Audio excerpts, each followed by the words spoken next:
एक उम्मीद सुनहरे ख्वाबों की जो आपने देख रखे हैं अपने बच्चों के लिए, सुनहरे कल की सूरत में। उस सुनहरे कल के लिए हम संवारते हैं आपके बच्चों का मुस्तकबिल। यूनिक ग्रुप ऑफ इंस्टीट्यूशन गुज़िश्ता 33 वर्षों से दिखा रहा है रास्तों को मंजिल, उम्मीद को रोशनी, इल्म से अमल की रवायत, बच्चों के रोशन मुस्तकबिल का ज़ामिन।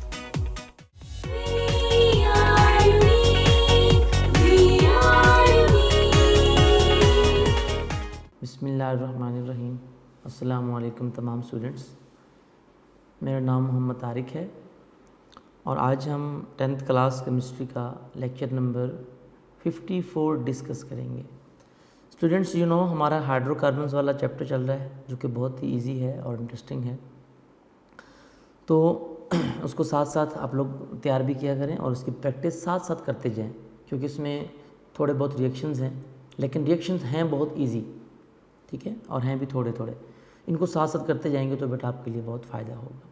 और अगर आपने अभी से इसको तैयारी ना की इसकी, तो बाद में आपके लिए फिर प्रॉब्लम बनेगी, ठीक है। तो स्टूडेंट्स, लास्ट टाइम हम पेज नंबर 85 तक पढ़ा था, methods for preparation of alkanes. उसके 2 मेथड थे जो कि हमने डिस्कस किए थे।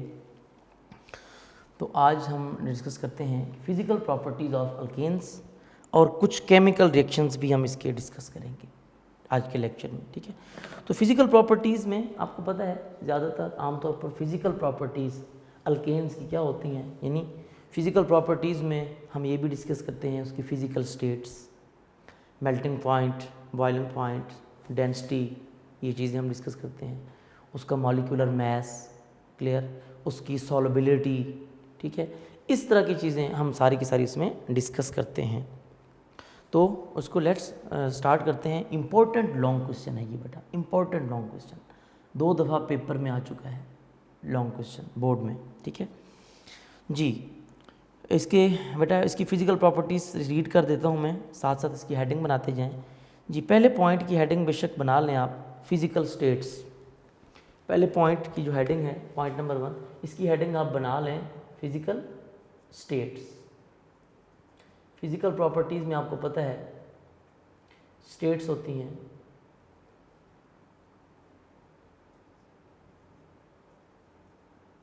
फिज़िकल स्टेट्स जी। फिज़िकल स्टेट्स में क्या है बेटा, इसका पहला पॉइंट आपको पता है फिज़िकल स्टेट्स कितनी होती हैं, 3, सॉलिड, लिक्विड एंड गैस, ठीक है। इसकी हेडिंग है जी, पहला point, alkanes form a homologous series of a compound of compounds of first 4 members of series are gases, ठीक है। देखिए अब उसमें पहले बता दिया उसने कि जो फर्स्ट 4 मेंबर्स होते हैं वो क्या होते हैं, गैसेस। कौन से, फर्स्ट 4, 1 से 4 तक, ठीक है। अच्छा, next, the alkanes consisting of C5 to C10, यानी ये वो थे कार्बन 1 से कार्बन 4 तक, C1 से C4 तक गैसेस होती हैं, C5 से C कहाँ तक बेटा, C10 तक लिखा हुआ है, C5 से C10 तक लिक्विड्स, और हायर देन, इससे ज़्यादा जो होंगे वो क्या होंगे, सॉलिड्स, यानी C11 से ऑनवर्ड चलते जाएं, जितनी भी कार्बन आते जाएंगे वो सारे के सारे क्या होंगे, सॉलिड होंगे। आप बेशक C1 से इसका वैसे C20 तक लिख लें, एक समझा रहा हूँ आपको, यानी जितने भी आएंगे हायर मेंबर्स वो सारे के सारे क्या होंगे, सॉलिड्स होंगे जी। Higher members of series are solids. Number 2 की हेडिंग बना लें बेटा, सॉल्युबिलिटी। पहले फिजिकल स्टेट बनाया आपने, दूसरा क्या बना लें, सॉल्युबिलिटी।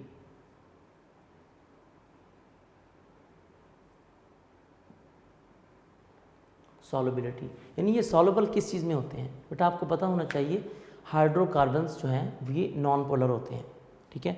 तो ये जाहिर सी बात है नॉन पोलर हैं, तो ये वाटर में सॉल्युबल नहीं होंगे क्योंकि वाटर पोलर है और ये नॉन पोलर होते हैं, तो ये पोलर में डिज़ोल्व नहीं होते, जबकि नॉन पोलर में डिज़ोल्व हो जाएंगे, ठीक है। They are non polar, therefore they are insoluble in water but soluble in organic solvents, organic solvent में डिज़ोल्व हो जाएंगे।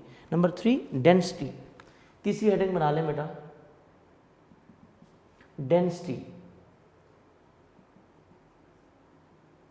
जी, the density of alkane increases gradually with the increase of molecular size. बात तो ठीक है, कैसे?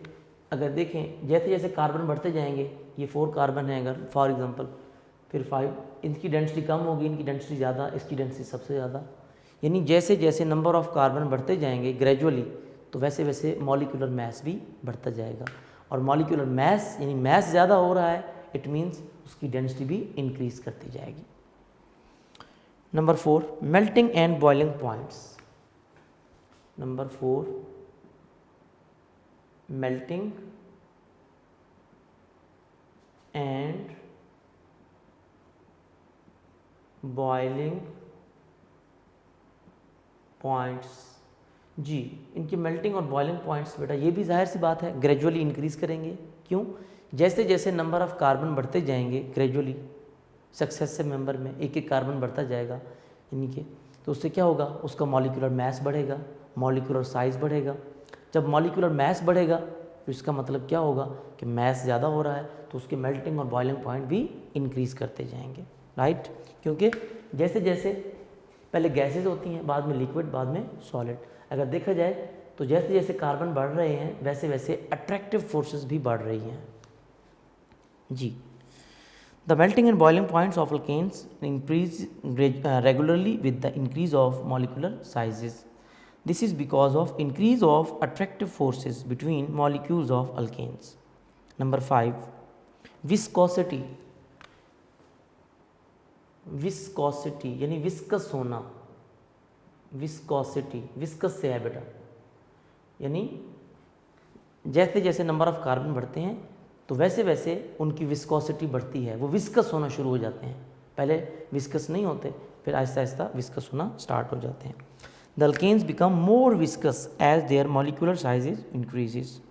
Number 6, last point है। Number 6 की हेडिंग बना लें फ्लेमेबिलिटी, यानी फ्लेमेबल। फ्लेम एबिलिटी यानी फ्लेमेबल होना, उनको आग पकड़ना, आग कितना जल्दी से पकड़ती है उनको उनकी यानी कि आग पकड़ने की सलाहियत, ability to catch fire, okay. यानी कि वो कितना ज़्यादा या कितना जल्दी से वो चीज़ बर्न हो सकती है, कितना जल्दी से वो चीज़ आग को पकड़ सकती है, ठीक है, कितना ज़्यादा वो चीज़ डेंजरस हो सकती है। क्लियर? जी, alkanes become less flammable. Less flammable क्यों? More difficult to burn with the increase of molecular size. जाहिर है बेटा, गैसेस को आपको पता है सुई गैस बहुत डेंजरस है, क्योंकि गैस मॉलिक्यूल्स रैपिडली डिफ्यूज़ हो जाते हैं और इफ्यूज़ भी हो जाते हैं, ठीक है, डेंजरस होते हैं। गैस को जल्दी से आग पकड़ लेती है एज़ कम्पेयर टू लिक्विड, फिर सॉलिड्स को उससे भी देर से। यानी जैसे जैसे मॉलिक्यूलर साइज बढ़ता जाएगा आग पकड़ने की सलाहियत उसकी कम होती जाएगी, राइट। अच्छा, ये भी हो गया। उसके बाद है केमिकल रिएक्शंस, इसके वो हम डिस्कस करते हैं। ये फिजिकल प्रॉपर्टीज़ की उसकी मैंने आपको हेडिंग्स बनवा दी हैं, तो उसमें केमिकल प्रॉपर्टीज़ की हम बात करेंगे। अब केमिकल प्रॉपर्टीज़ में सबसे पहले हम डिस्कस करेंगे आज हैलोजिनेशन ऑफ अल्केन्स। ये हमारा टॉपिक कंप्लीट हो गया फिजिकल प्रॉपर्टीज़ का। अब हम डिस्कस करेंगे हैलोजिनेशन ऑफ अल्केन्स, जब केमिकल रिएक्शंस डिस्कस करेंगे हम। केमिकल रिएक्शंस बेटा, केमिकल रिएक्शंस का मतलब हम ये वो फिजिकल प्रॉपर्टीज़ थी, ये केमिकल प्रॉपर्टीज़ हैं, यानी अल्केन्स कौन कौन से रिएक्शंस शो करते हैं, ठीक है। तो उसमें टॉप ऑफ द लिस्ट आपके पास पेज नंबर है 86, टेक्स्ट बुक का पेज नंबर 86। वहाँ पर देखिए हैलोजिनेशन का टॉपिक लिखा हुआ है। केमिकल रिएक्शंस हम अब डिस्कस कर रहे हैं, अल्केन्स के chemical reactions. Chemical reactions of alkanes.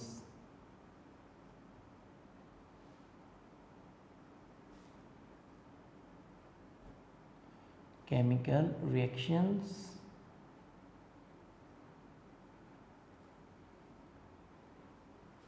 ठीक है ऑफ अल्केन्स, या केमिकल रिएक्शंस जस्ट मैंने लिख दिया क्योंकि हम अल्केन्स ही पढ़ रहे हैं ना, आपको पता है।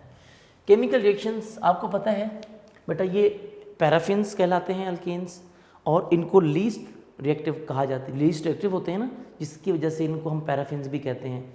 यानी आप ये कह लें कि अल्केन्स बहुत कम रिएक्शन शो करते हैं, लीस्ट रिएक्टिव होते हैं, ये डिफ़िकल्ट टू रिएक्ट, ये रिएक्शन बहुत कम करते हैं, इनके लिए स्पेसिफिक कंडीशंस चाहिए होती हैं, लीस्ट रिएक्टिव होते हैं, इस वजह से इनको इतना जल्दी से रिएक्शन नहीं करते, ठीक है। अच्छा, तो इनको रिएक्शन कराने के लिए स्पेसिफिक कंडीशंस चाहिए, स्पेसिफिक टेम्परेचर चाहिए, स्पेसिफिक प्रेशर चाहिए, स्पेसिफिक कैटलिस्ट चाहिए होता है।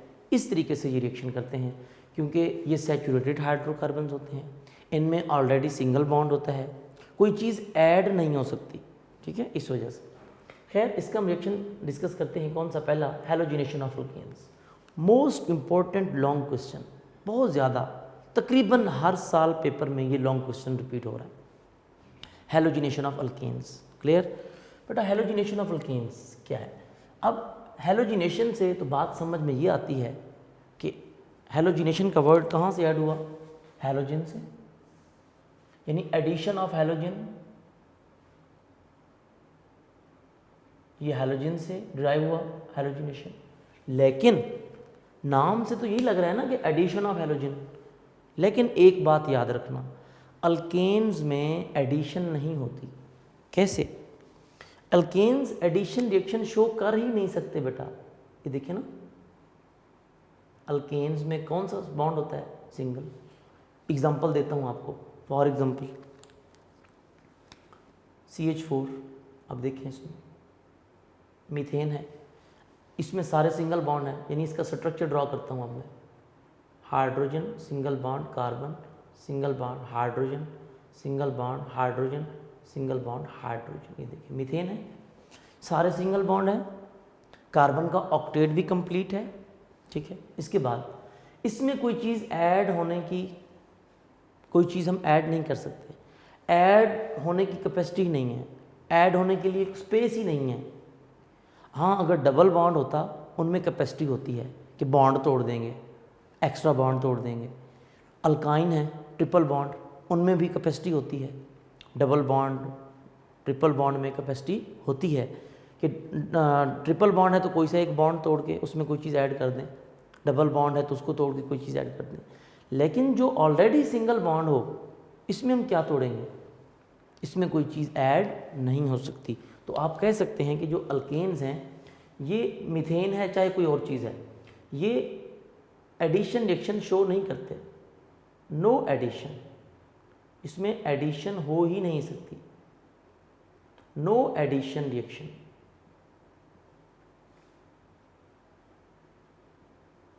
ये एडिशन रिएक्शन शो नहीं करते, अल्केन्स एडिशन रिएक्शन शो नहीं करते, कोई चीज़ ऐड नहीं हो सकती इनमें। तो क्या होगी? रिएक्शन तो कराना है हमने, रिएक्शन करते भी हैं कुछ हद तक। वो जो रिएक्शन शो करते हैं ना, वो जो रिएक्शन करते हैं अल्केन्स, वो एडिशन तो नहीं करते, अलबत्ता एक और रिएक्शन का नाम है वो शो करते हैं, वो है substitution reaction. But substitution reaction, वो कहते हैं सब्स्टिट्यूशन हो सकती है,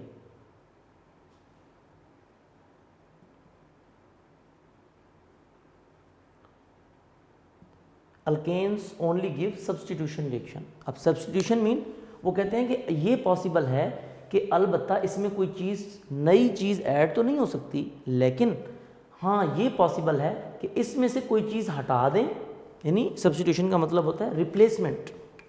आप किसी एक हाइड्रोजन को हटा दें, यानी कि उससे रिप्लेसमेंट कर दें, रिप्लेसमेंट से काम चल सकता है, रिप्लेसमेंट करके हम रिएक्शन करा सकते हैं। तो इसका मतलब है कि हम हैलोजिनेशन में भी यही कुछ करेंगे, क्या कि एक हैलोजन ऐड करेंगे, ऐड तो नहीं कहेंगे फिर हम इसको, हैलोजन रिप्लेस करेंगे किसके साथ? हाइड्रोजन के साथ, यानी हाइड्रोजन को रिप्लेस कर देंगे हैलोजन के साथ, फिर पॉसिबिलिटी है, उसको बोलेंगे हैलोजिनेशन, राइट। तो alkanes only give substitution reaction, not addition reaction. Addition reaction show नहीं करते, लेकिन किस चीज़ को शो करते हैं? सब्स्टिट्यूशन रिएक्शन को। तो आप कह सकते हैं कि इसकी जो हैलोजिनेशन है या इसकी जो सब्स्टिट्यूशन है, उसकी हम डेफिनेशन अभी डिस्कस करते हैं कि वो सब्स्टिट्यूशन रिएक्शन एक्चुअली होता क्या है। सब्स्टिट्यूशन रिएक्शन क्या होता है उसकी आप डेफिनेशन यहाँ पर लिख सकते हैं कि व्हाट इज सब्स्टिट्यूशन रिएक्शन। वो क्या होता है बेटा, उसकी डेफिनेशन मैं लिख देता हूँ। A reaction, substitution reaction is a reaction in which one or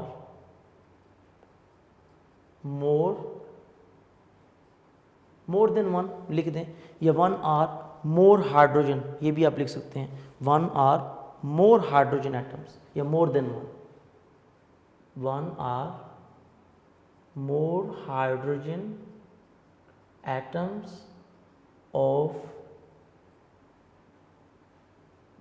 alkanes are replaced, यानी हम उसकी एक्चुअली रिप्लेसमेंट कर सकते हैं, उसको अल्केन्स के हाइड्रोजन को रिप्लेस कर सकते हैं।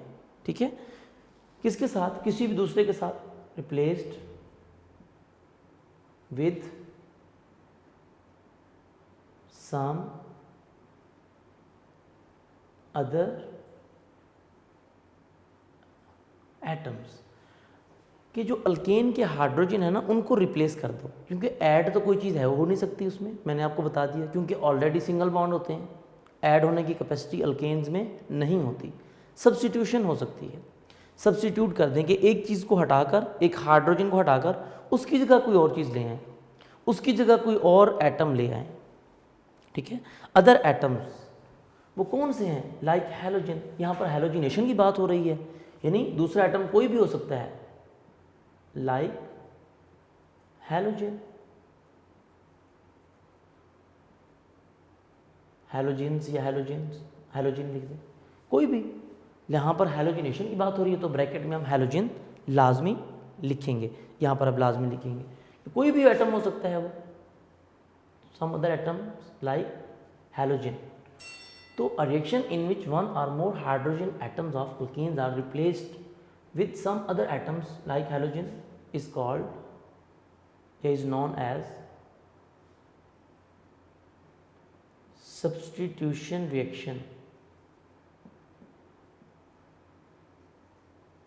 It is called substitution of alkanes,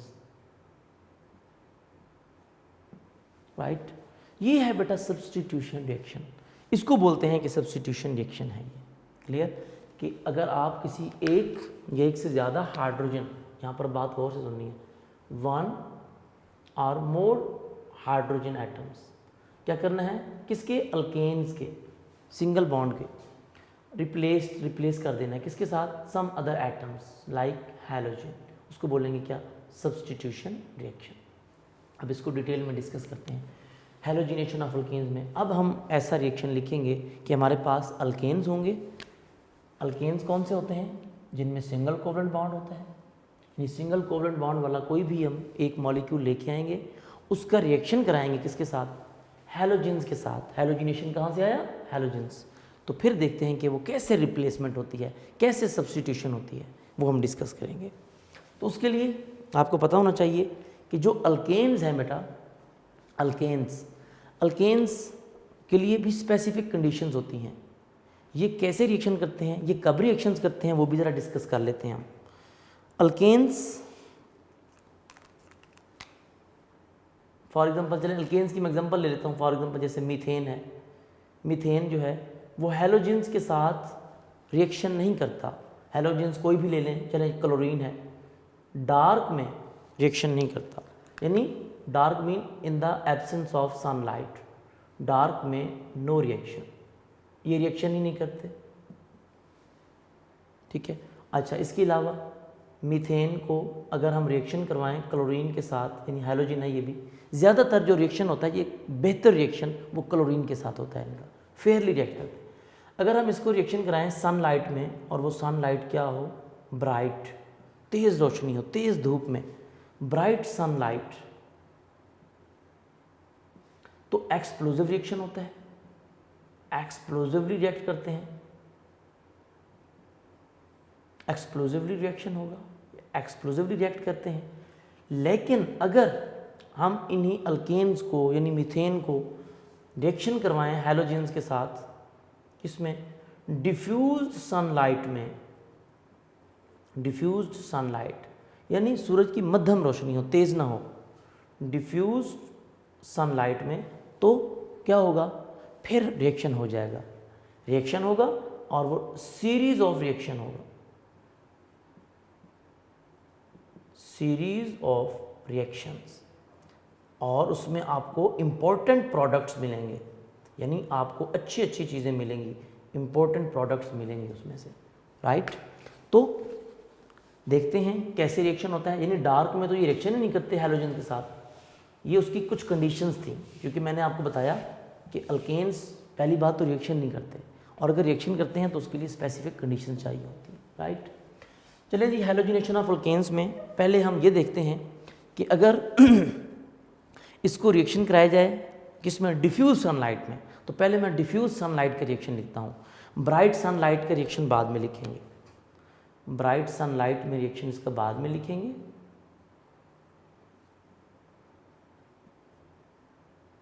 dark में तो ये रिएक्शन नहीं करते ना, ब्राइट सनलाइट का रिएक्शन बाद में लिखेंगे, पहले हम करते हैं डिफ्यूज सनलाइट में। डिफ्यूज सनलाइट में ये फेयरली रिएक्ट करते हैं और बहुत ही इंपॉर्टेंट प्रोडक्ट्स मिलते हैं और सीरीज ऑफ रिएक्शन देते हैं। कैसे, अब एग्जांपल देता हूँ आपको। फॉर एग्जांपल मीथेन है CH4, अब इसका रिएक्शन हैलोजन के साथ कराते हैं।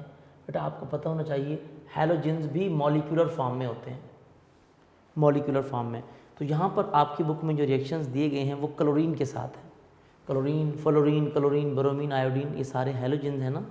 तो उनमें से हम किसके साथ रिएक्शन करेंगे आज, क्लोरीन के साथ। ये क्लोरीन, इसको Cl2 लिखेंगे, ये मॉलिक्यूलर फॉर्म में एग्जिस्ट करता है, ठीक है।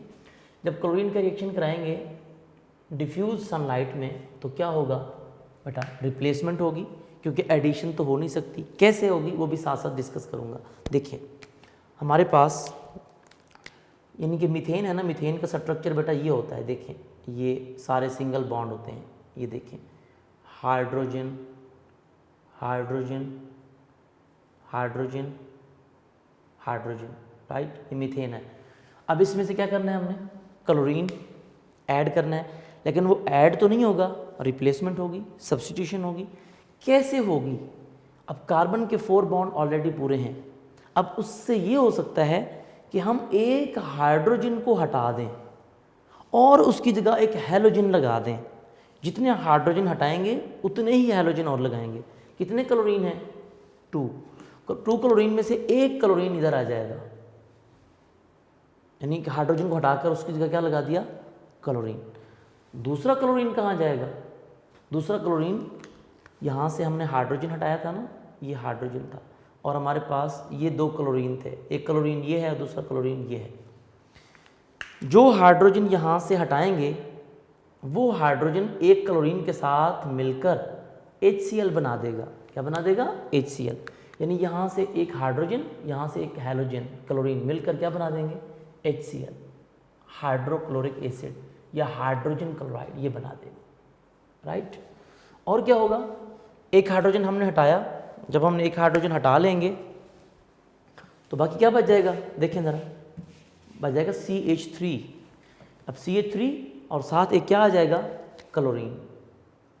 हमने हाइड्रोजन की जगह हैलोजन लगा दिया, हाइड्रोजन को रिप्लेस करके उसकी जगह क्लोरीन लगा दिया, तो इसको क्या बन लिखेंगे हम, CH3Cl। तो ये किस में कन्वर्ट हो गया बेटा, CH3 और साथ क्या लिख देंगे, Cl। सिंगल बॉन्ड लगा दें तो भी ठीक है, अगर सिंगल बॉन्ड नहीं लगाते तो भी ज़रूरत नहीं है। CH3 पहले था, एक क्लोरीन और आ जाए, ये देखिए ये बन गया। इसका नाम है मिथाइल क्लोराइड। क्या नाम है इसका, मिथाइल क्लोराइड, ये भी नाम है, और दूसरा नाम है इसका क्लोरोमीथेन। क्लोरोमीथेन दोनों नाम ठीक है, मिथाइल क्लोराइड भी इसी का नाम है और क्लोरोमीथेन भी इसी का नाम है। ये क्लोरोमीथेन, ये कब बनेगा, in the presence of diffuse sunlight, मध्यम रोशनी में, तेज रोशनी में नहीं रिएक्शन कराना, diffuse sunlight, diffused sunlight, clear, ये फिर ये रिएक्शन होगा और साथ क्या बनेगा, हाइड्रोजन क्लोराइड। ठीक है, यानी 2 क्लोरीन थे, एक क्लोरीन इस इधर से हाइड्रोजन गया, इधर से एक क्लोरीन गया, यहाँ से एक हाइड्रोजन गया, इधर से एक क्लोरीन गया, क्या बना लेंगे, HCl, वो मैंने यहाँ लिख दिया। अब जब यहाँ से एक हाइड्रोजन जाएगा, बाकी क्या बचेगा, CH3, और CH3 इधर से 2 क्लोरीन में से एक क्लोरीन चला गया, बाकी एक क्लोरीन बचा, वो एक क्लोरीन इधर आ जाएगा, CH3Cl, राइट। इस तरीके से रिएक्शन हुआ। अच्छा जी, ये पहला स्टेप है। पहले स्टेप में यानी हर स्टेप में एक एक हाइड्रोजन रिप्लेस होता जाएगा, किसके साथ, क्लोरीन के साथ। ये क्लोरोमीथेन बन गया। वो कहते हैं इसको दोबारा भी रिएक्शन करा सकते हैं आप, ठीक है, ये भी इंपॉर्टेंट प्रोडक्ट है। वो कहते हैं उसी को लेके आए आप दोबारा, क्या है वो, CH3 क्लोरोमीथेन को दोबारा रिएक्शन कराएं, उसकी दोबारा से सब्स्टिट्यूशन कराएं, किसके साथ, क्लोरीन के साथ, Cl2। ये देखिए, दोबारा रिएक्शन कराएंगे उसी डिफ्यूज सनलाइट में। फिर वही बात यहाँ पर मैंने समझाया है साथ साथ आपको, एक हाइड्रोजन और रिप्लेस हो जाएगा।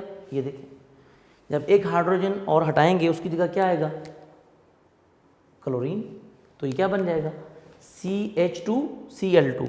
अब कितने हाइड्रोजन, एक हाइड्रोजन और कम हो जाएगा, ये बन जाएगा CH2। एक क्लोरीन पहले था, एक क्लोरीन और आ गया, यानी एक क्लोरीन ऑलरेडी था, एक क्लोरीन और आएगा, CH2Cl2, ये बन। और साथ क्या बनेगा, वैसे ही HCl, हाइड्रोजन क्लोराइड या हाइड्रोक्लोरिक एसिड, ये भी साथ साथ बनता जाएगा। ठीक है, क्योंकि 2 क्लोरीन है, एक क्लोरीन और इधर से एक हाइड्रोजन, HCl। सेम है, इधर से एक हाइड्रोजन जाएगा, इधर से एक क्लोरीन बचेगा, वो HCl बना लेंगे। इसमें कितने क्लोरीन हैं, 2। इसका नाम होगा डाई क्लोरोमीथेन, इसका नाम होगा डाई क्लोरोमीथेन, डाई क्लोरोमीथेन हो गया। 2 क्लोरीन है इसमें, ठीक है। अच्छा, इसी तरह इसको भी साथ लिखे हैं, कंडीशन वैसे लिखनी है, डिफ्यूज सनलाइट लिखे हैं इसमें भी, वो लिख देते हैं बाद में। वो कहते हैं अभी भी डाइक्लोरोमीथेन, इसको दोबारा अभी भी हाइड्रोजन है, यानी आपके पास तो स्टार्ट में कितने हाइड्रोजन थे, 4, तो आपने 4 स्टेप्स में रिएक्शन करना है। आपने 1 बाय 1 सारे हाइड्रोजन रिप्लेस कर देने हैं, आपने 1 बाय 1 सारे हाइड्रोजन हटा देने हैं, उनको रिप्लेस कर देना है, किसके साथ, क्लोरीन के साथ। क्लियर जी। तो अब क्या करेंगे, अब इसको रिएक्शन कराएंगे दोबारा, डाइक्लोरोमीथेन, ये भी इंपॉर्टेंट प्रोडक्ट था, CH2Cl2, डाइक्लोरोमीथेन, इसको दोबारा रिएक्शन करा दें, किसके साथ, क्लोरीन के साथ। ये देखिए, यानी अभी भी हाइड्रोजन हैं, जब तक सारे हाइड्रोजन ख़त्म ना हो जाएं तब तक आपने ये रिएक्शन कराते जाना है, सब्स्टिट्यूशन हर स्टेप में कराते जाना है। फिर एक और क्लोरीन ऐड करेंगे, फिर वही बात, एक हाइड्रोजन और हट जाएगा, यहाँ से एक हाइड्रोजन और कम हो जाएगा, इधर से एक क्लोरीन और मिल के इधर से हाइड्रोजन आएगा, इधर से एक क्लोरीन आएगा, क्या बना लेंगे, HCl, यानी HCl हर स्टेप में बनेगा। ठीक है, हाँ, यानी अब 2 हाइड्रोजन थे, एक हाइड्रोजन और हटा दिया, लो जी ये मैंने हाइड्रोजन हटा दिया, ये वाला, ये एक हाइड्रोजन को और रिप्लेस करेंगे, किसके साथ, क्लोरीन के साथ, ऐसे होगा। तो अब क्या हुआ, कितने हाइड्रोजन बचे, एक, CHCl3, इधर से एक हाइड्रोजन और कम हो गया, क्या बचा, CH, और एक क्लोरीन और आ जाएगा, Cl3 प्लस क्या बनेगा साथ, HCl। कैसे बना, यहाँ से एक हाइड्रोजन आया, इधर से एक क्लोरीन आया, HCl बन गया। अब यहाँ से एक हाइड्रोजन चला गया ना, रिप्लेस हो गया, बाकी क्या बचा, CH, और क्लोरीन 2 थे, एक क्लोरीन इधर आ गया और एक क्लोरीन इधर आ जाएगा, Cl3, पहले Cl2 थे, अब Cl3 हो जाएंगे। क्लियर। तो इस तरीके से, यानी हर स्टेप में आपने अगर नोट किया हो, एक एक हाइड्रोजन कम होता जाएगा और एक एक क्लोरीन बढ़ता जाएगा, यानी हर स्टेप में एक एक हाइड्रोजन रिप्लेस होता जाएगा, किसके साथ, क्लोरीन के साथ। इसमें कितने हैं, 3 क्लोरीन हैं। ट्राई क्लोरोमीथेन, उसमें डाई कहा था आपने, इसमें ट्राई क्लोरो के 3 क्लोरीन है, ट्राई क्लोरोमीथेन। और इसका एक कॉमन नेम भी है, क्लोरोफॉर्म। इसका कॉमन नेम क्या है बेटा, क्लोरोफॉर्म, ट्राइक्लोरोमीथेन और क्लोरोफॉर्म, ठीक है। क्लोरोफॉर्म भी इसी का नाम है, ट्राइक्लोरोमीथेन का। क्लोरोफॉर्म एक कॉमन नेम है उसका, ठीक है। अच्छा, क्लोरोफॉर्म अभी भी देखें इसमें एक हाइड्रोजन है, एक रिएक्शन और भी होगा, क्या उसको दोबारा रिएक्शन कराएं क्लोरोफॉर्म को, CHCl3, इसका रिएक्शन मज़ीद दोबारा से करा दें। मैंने कहा जब तक सारे हाइड्रोजन ख़त्म ना हो जाएं तब तक आपने ये सब्स्टिट्यूशन रिएक्शन करते जाना है, क्लियर। अब एक हाइड्रोजन बचा था, ये भी रिप्लेस हो जाएगा किसके साथ, क्लोरीन के साथ। ये देखिए हर स्टेप में मैंने एक हाइड्रोजन को रिप्लेस किया, किसके साथ, क्लोरीन के साथ।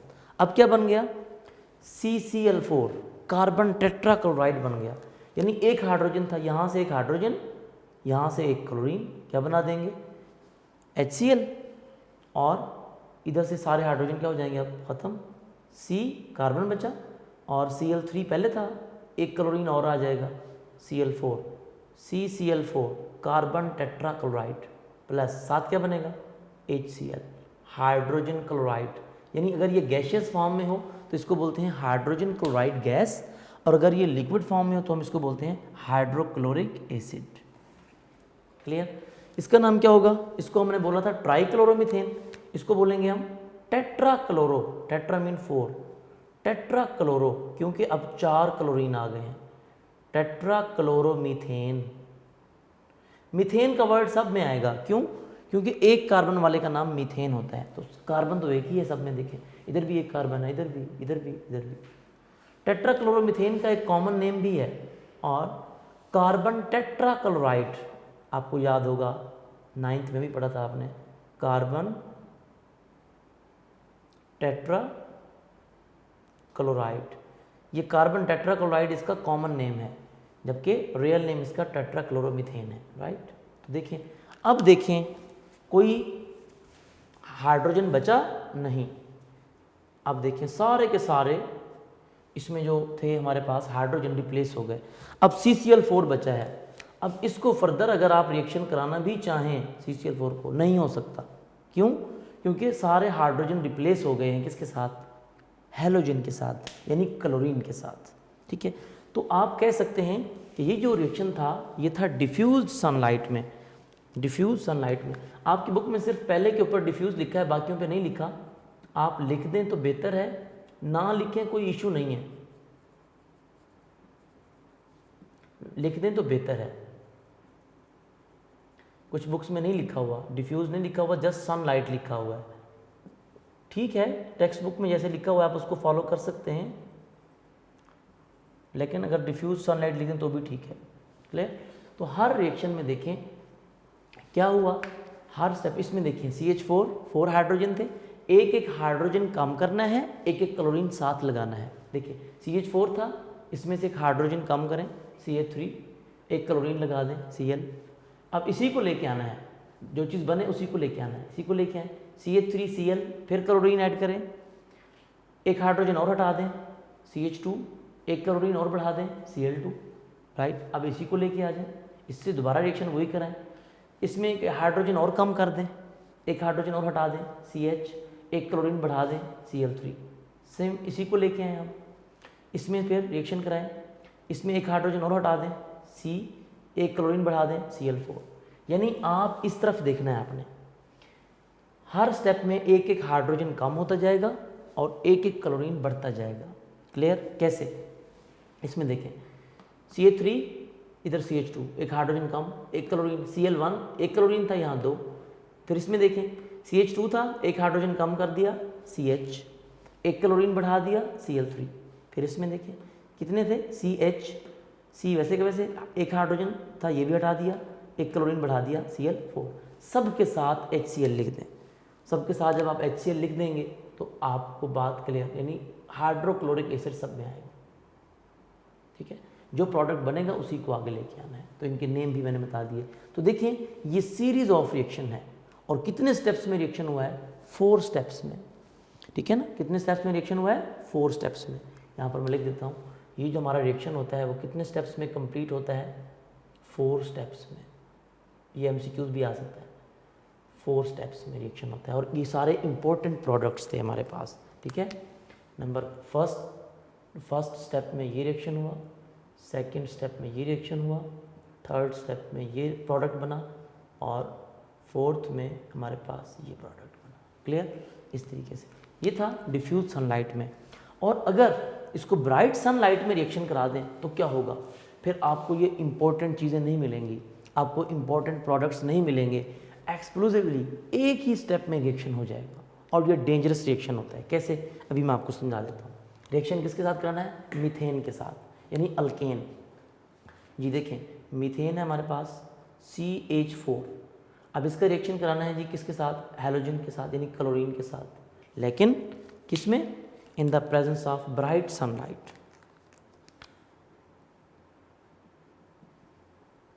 ब्राइट सनलाइट में अगर आप रिएक्शन करा दें इसका, बहुत डेंजरस रिएक्शन होगा। कैसे? CH4 का रिएक्शन जब कराते हैं क्लोरीन के साथ, क्या होगा? एक ही स्टेप में रिएक्शन हो जाएगा।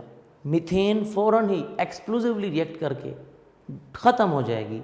यानी मीथेन आप समझ लें कि डैमेज होके एक्सप्लोसिवली रिएक्ट करके कार्बन ब्लैक में कन्वर्ट हो जाएगी। कैसे? ये कार्बन अलग हो जाएगा, एक ही स्टेप में रिएक्शन होगा, कोई इंपॉर्टेंट प्रोडक्ट नहीं होगा। और क्लोरीन इधर से हाइड्रोजन, इधर से क्लोरीन मिलकर हाइड्रोजन क्लोराइड बना लेंगे। ये हाइड्रोजन क्लोराइड गैस, यानी हाइड्रोजन क्लोराइड गैस बन जाएगी फ़ौरन, और कार्बन ब्लैक अलग हो जाएगी। ठीक है, यानी मीथेन बर्न होके ख़त्म होके राख बन जाएगी और कार्बन बच जाएगी। एक ही स्टेप में ब्लास्ट जैसे होता है, एक्सप्लोसिव रिएक्शन होगा और ख़त्म। बैलेंस करते हैं इक्वेशन को। इक्वेशन बैलेंस नहीं है। कैसे? देखिए ज़रा, यहाँ पे हाइड्रोजन कितने हैं? कार्बन 1, इधर भी कार्बन 1। यहाँ पे देखें हाइड्रोजन कितने हैं? 4। यहाँ पर हाइड्रोजन कितने हैं? 1। तो यहाँ 4 लगाएं, ये मैंने 4 लगा दिया, बैलेंस हो गया। अच्छा, अब उसके बाद आगे चलते हैं। हाइड्रोजन बैलेंस हो गए। क्लोरीन को देखें, क्लोरीन यहाँ पर कितने हैं? क्लोरीन यहाँ पर कितने हैं बेटा? क्लोरीन यहाँ पर है 2। ठीक है, यहाँ पर क्लोरीन कितने हैं हमारे पास? सॉरी, ये मैंने कार्बन 4 बोल दिया, कार्बन 4 नहीं है, कार्बन तो 1 है। कार्बन यहाँ पर 1 है, इधर भी कार्बन 1 है। क्लियर? अच्छा, हाइड्रोजन देखिए, हाइड्रोजन कितने हैं यहाँ पर? 4। यहाँ पर हाइड्रोजन कितने हैं? 1। तो यहाँ पर 4 होने चाहिए ना, तो बैलेंस करने के लिए हम यहाँ पर 4 लगाएंगे। ये देखिए, ये इस तरह बैलेंस करना है। ठीक है, कार्बन 1 है, यहाँ भी कार्बन 1, हाइड्रोजन 4 है, यहाँ पर हाइड्रोजन 1 था, यहाँ 4 लगा दिया, हाइड्रोजन बैलेंस हो गए। जब हाइड्रोजन को बैलेंस किया, अब क्लोरीन कितने हो गए? क्लोरीन भी 4 हो गए। जबकि यहाँ पर क्लोरीन कितने थे? 2, तो उसको बैलेंस करना था। 2 को किससे मल्टीप्लाई करेंगे? 2 के साथ, ये 2 लगा दिया, 2 2 4। अब वो भी बैलेंस हो गए, राइट? 2 2 4, 2 क्लोरीन। अब कार्बन 1 इधर, अब इक्वेशन बैलेंस हो गई। तो ये एक्सप्लोसिव रिएक्शन है, ये कोई प्रोडक्ट नहीं है, ये कोई इंपॉर्टेंट चीज़ नहीं है कार्बन ब्लैक, ये एक्सप्लोसिवली रिएक्ट करता है। तो ये इसीलिए ये ब्राइट सनलाइट में एक ही स्टेप में रिएक्शन होता है, लेकिन डिफ्यूज सनलाइट में सीरीज ऑफ रिएक्शन और इम्पोर्टेंट प्रोडक्ट मिलते हैं। क्लियर? ये चीज़ थी इसमें जो कि हमने इसको डिस्कस किया।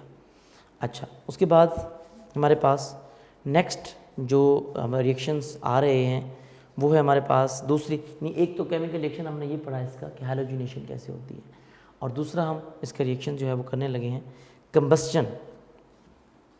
कंबस्चन भी डिस्कस कर लेते हैं कि अल्केन्स को, कंबस्चन का मतलब होता है बेटा प्रोसेस ऑफ बर्निंग। इनको हम बर्न करते हैं।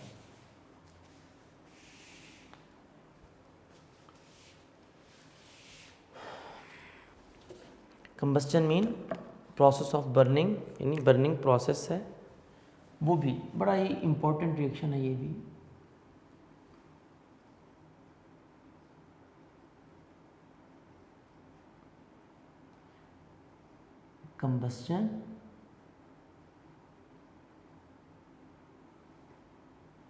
Combustion mean process of burning, आपको पता होना चाहिए बेटा, और मैंने पहले भी बताया था इसके बारे में।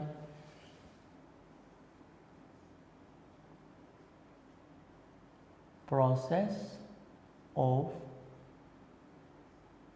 बर्निंग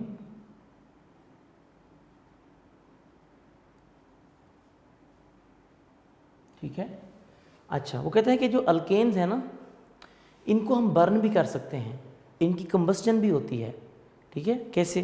कंबस्चन भी फिर दो तरह से होती है, या तो कंप्लीटली बर्निंग हो जाती है, कंप्लीट कंबस्चन होगी, या इनकम्प्लीट होगी। दोनों चीज़ें हम स्टेप बाय स्टेप डिस्कस करते हैं। अब अल्केन्स में से जो सिंपलेस्ट अल्केन है, आपको पता है, या सिंपलेस्ट अल्केन है, दैट इज़ मीथेन। मीथेन की रिएक्शन शो करते हैं, ठीक है। इसमें भी मीथेन को रिएक्शन कराएंगे। मीथेन हमारे पास है, for example CH4, this is methane. कहते हैं इसको आप बर्न करेंगे, इसकी कंबस्चन करनी है बेटा।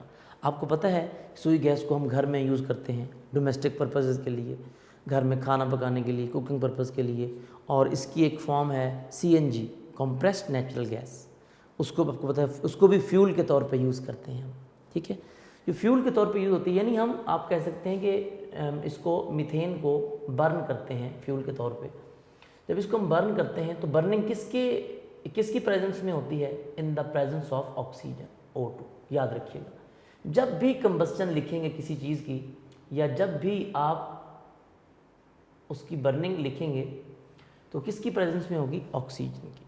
Without oxygen no combustion, without oxygen no burning process, okay. In the presence of oxygen. और कंबस्चन में ऑक्सीजन को याद रखना है। कहता है कि जब अल्केन्स को हम बर्न करते हैं तो क्या होता है? बर्न तो होता है, इससे कौन कौन सी चीज़ मिलती है? इससे हमें 3 चीज़ें मिलती हैं बेटा। कौन कौन सी? जब मीथेन बर्न होता है, इस दौरान कार्बन ऑक्सीजन के साथ रिएक्शन करके कार्बन डाइऑक्साइड गैस बनाता है। हाइड्रोजन वो भी ऑक्सीजन के साथ रिएक्शन करता है, क्योंकि केमिकल रिएक्शन होता है ना। Burning is a chemical process जी, केमिकल चेंज होता है ना।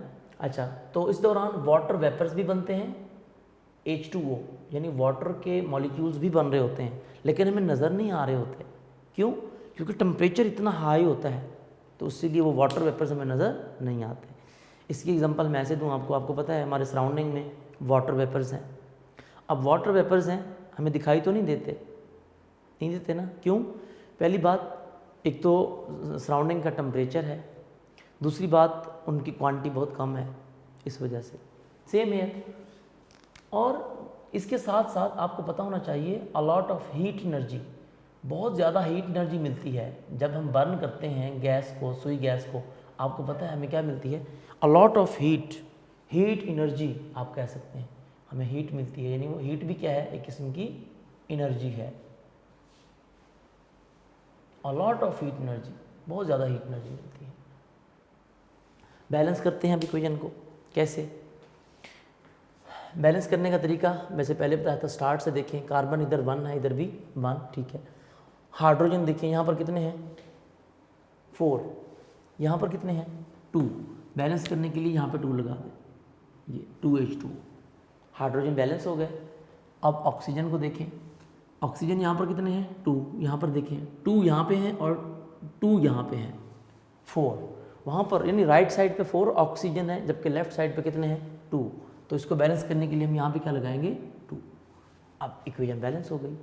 यानी ये वो प्रोसेस है कि जब हम मीथेन को बर्न करते हैं, यानी अल्केन्स को जब भी बर्न किया जाता है, चाहे वो अल्केन्स मीथेन हो, चाहे वो इथेन हो, चाहे प्रोपेन हो, कोई भी हो, होना अल्केन चाहिए। अल्केन्स को जब भी बर्न करेंगे, कार्बन डाइऑक्साइड बनेगी, वाटर बनेगा, वाटर वेपर्स बनेंगे, और अलॉट ऑफ हीट एनर्जी, बहुत ज़्यादा हीट एनर्जी प्रोड्यूस होती है। हीट एनर्जी प्रोड्यूस होती है, हीट एनर्जी इज रिलीज्ड, या heat energy, a lot of heat energy, a lot of heat energy is, a lot of heat energy is released, yeah, a lot of heat energy is produced during this reaction, right? बहुत ज़्यादा heat energy produce होती है। और आपको पता है जिसमें heat energy release हो, प्रोड्यूस हो, उसको हम क्या नाम देते हैं? Exothermic reaction. इसका नाम देते हैं हम एक्सोथर्मिक रिएक्शन या एक्सोथर्मिक प्रोसेस। या exothermic reaction, right, the reaction in which heat energy is produced, in which heat energy is released, ठीक है, इस वजह से इनकी ये a lot of heat energy produce होती है, इसलिए इसको एक्सोथर्मिक प्रोसेस बोलते हैं, इसको एक्सोथर्मिक रिएक्शन भी इसको कहा जाता है, ठीक है।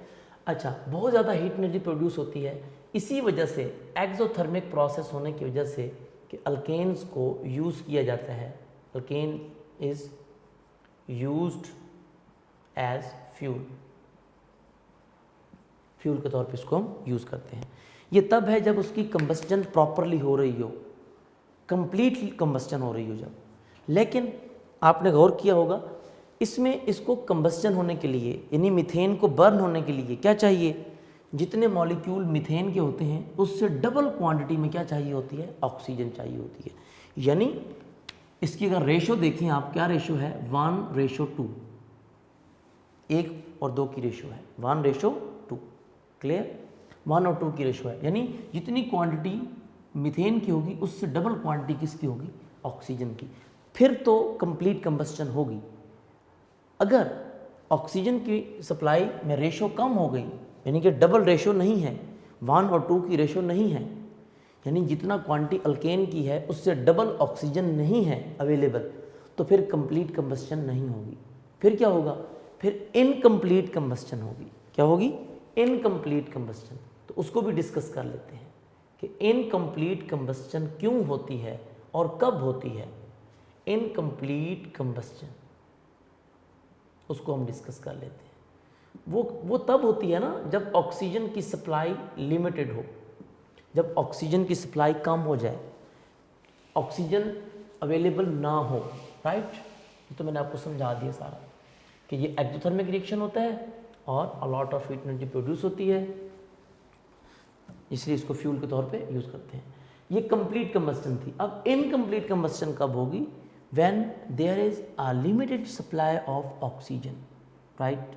अगर ऑक्सीजन की सप्लाई कम हो जाए, डबल यानी जितनी रिक्वायरमेंट है उतनी ना हो, तो क्या होगा, कैसे, यानी आपके पास अल्केन्स हैं, वही चीज़ मैं लिखता हूँ दोबारा, मीथेन प्लस, वैसे ही कंबस्टन तो ऑक्सीजन की प्रेजेंस में होगी।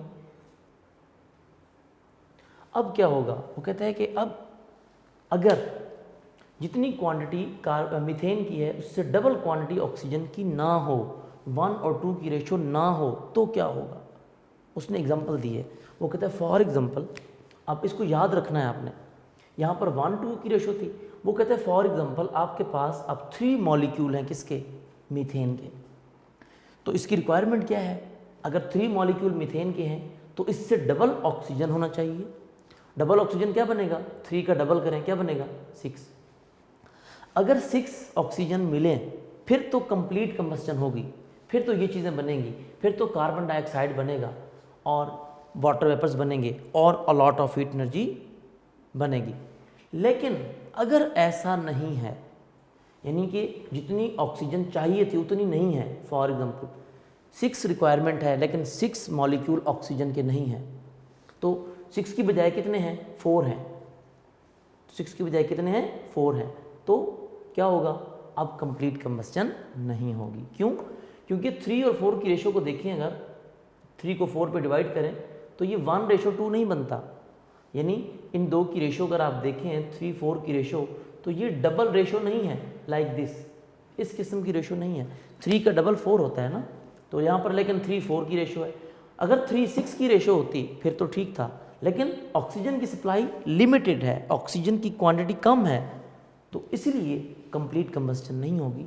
तो जब कंप्लीट कंबस्टन नहीं होगी तो उसको हम बोलेंगे इनकम्प्लीट कंबस्टन, और प्रोडक्ट भी अब चेंज हो जाएगा। अब क्या बनेगा, अब आपको इसमें ज़्यादा हीट एनर्जी नहीं मिलती, इससे आपको क्या क्या चीज़ें मिलती हैं। अब इस रिएक्शन में जो चीज़ें बनती हैं वो ये बनता है बेटा, कार्बन डाइऑक्साइड की बजाय क्या बनता है, कार्बन मोनोऑक्साइड, क्योंकि ऑक्सीजन कम हो गई है। पहले तो ऑक्सीजन ज़्यादा थी ना, 1:2 की रेशियो थी, डबल थी, तो डाइऑक्साइड बन रही थी। अब 3 और 4 की रेशियो है तो ऑक्सीजन की सप्लाई कम हो गई, तो यहाँ भी कार्बन डाइऑक्साइड के बजाय क्या बनेगी, कार्बन मोनोऑक्साइड। और उसके साथ और चीज़ क्या बनेगी, इसके साथ साथ कार्बन ब्लैक भी बनती है, कार्बन ब्लैक बनेगी, यानी कुछ कार्बन जो है वो कार्बन ब्लैक में कन्वर्ट होना शुरू हो जाएगी। और इस दौरान क्योंकि बर्निंग तो हो रही है ना, कंबशन तो हो रही है, वाटर वेपर्स भी बनेंगे H2O। ये हीट एनर्जी प्रोड्यूस नहीं होगी, सिर्फ स्मोक, यहाँ पर कार्बन मोनोऑक्साइड का मतलब स्मोक बनेगा ज़्यादातर, हीट एनर्जी नहीं, फ्लेम ज़्यादा नहीं होगा क्योंकि ऑक्सीजन की सप्लाई क्या है, कम हो गई है। अब बैलेंस कर लेते हैं, ये चीज़ें पहले बना लेनी है। क्या बनेगा, carbon monoxide instead of carbon dioxide.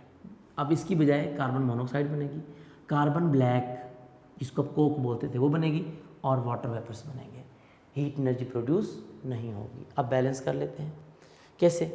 सबसे पहले आप देखें ज़रा, हाइड्रोजन को देखें, 3 4 ज़ा 12, हाइड्रोजन यहाँ पर कितने हैं 12, यहाँ पर हाइड्रोजन कितने हैं 2 को किससे मल्टीप्लाई करेंगे 6 के साथ, 6 2 ज़ा 12, वाटर की इक्वेशन जो है उसमें हाइड्रोजन बैलेंस होता है।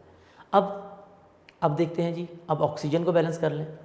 ऑक्सीजन यहाँ पर कितने हैं बेटा, 4 2 ज़ा 8 ऑक्सीजन है, यहाँ पर कितने हैं 6, तो यहाँ पर थे ना 6 ये हैं वाटर वाले, और यहाँ पर 1 है तो यहाँ पर 2 लगा दें, ये 2, 6 और 2 कितने हो गए 8 हो गए।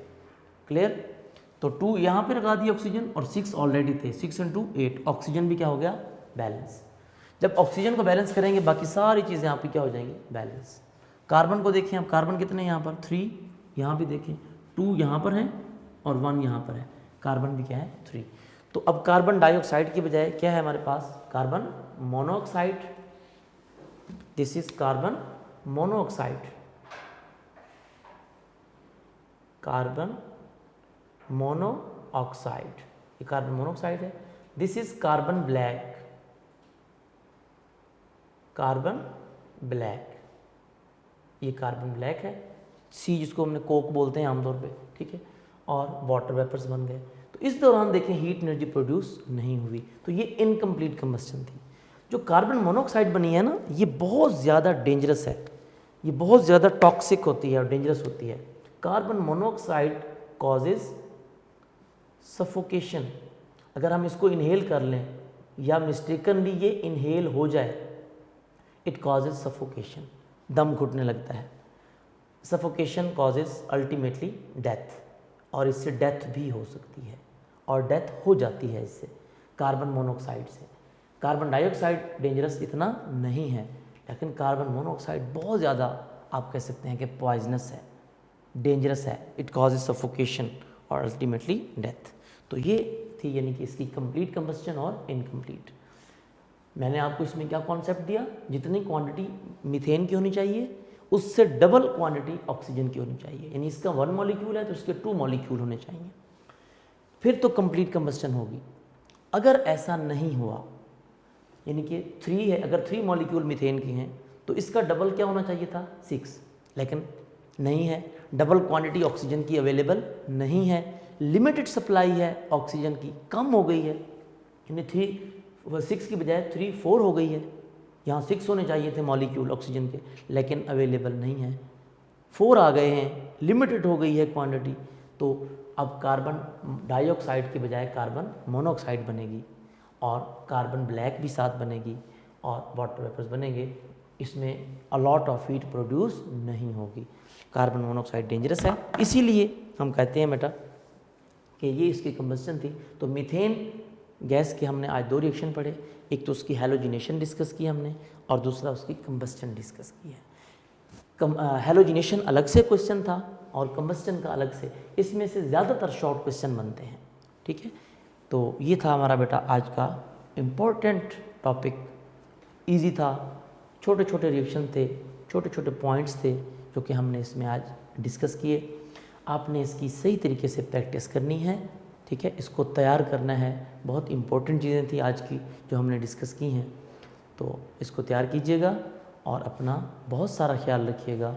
अल्लाह हाफिज़।